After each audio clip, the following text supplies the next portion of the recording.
Hi, and welcome back to another video and how-to from WaggMore Pet Boutique and Bakery. We are now settled in our new location, which happens to be an old bank, so come grab your four-legged ones for a new video from our bakery.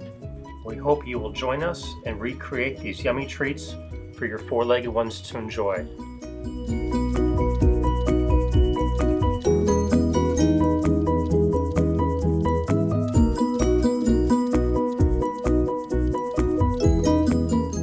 For today's video, here are all the ingredients you'll need for today's cake pops. You'll need either olive or vegetable oil spray, 1 pound of carob chips unsweetened. You can usually find them at a health food store. Our rubberized mold trays, which I found at Michael's. Optional are soft peanut butter bites and chicken or beef jerky chew sticks approximately 6 inches. And we'll give a quick spray of olive oil before we turn it on to 3/4 heat. It's been a few minutes. Now we can take our 1 pound of carob chips and pour the entire bag in the pan. It is very important you do not walk away from this point, and you continue to stir gradually until completely melted and ready to pour in your molds. While I'm stirring the carob chips, I'm going to take my optional peanut butter bites and drop one into each cake pop mold opening. Next, I'm going to find a sturdy piece of cardboard just to hold the cake pop sticks in place, and so they won't fold over for when the molds harden up and ready to be taken out.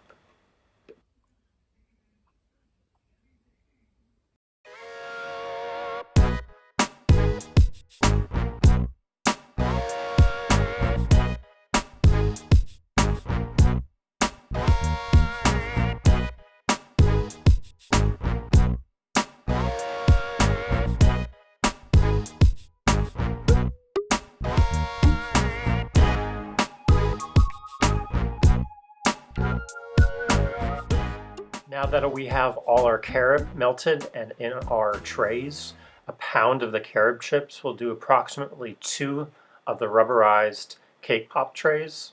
I'm going to carefully now take my first tray with the cake pop sticks, which are the jerky sticks, and carefully place each one in line and slightly push down or into the peanut butter bites that I put in that were optional. If not, just put it straight into the carob. And carefully put the cake pops trays in the refrigerator for overnight for 12 hours.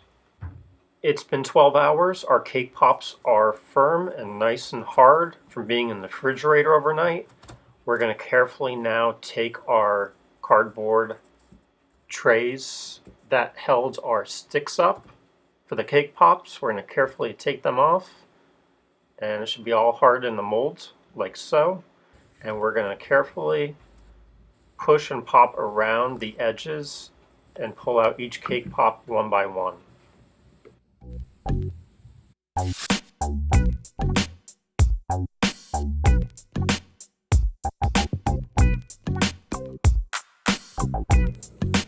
Our doggy cake pop is all complete. Totally optional if you want to add powdered yogurt frosting to drizzle on the top, or just leave it plain and let them enjoy.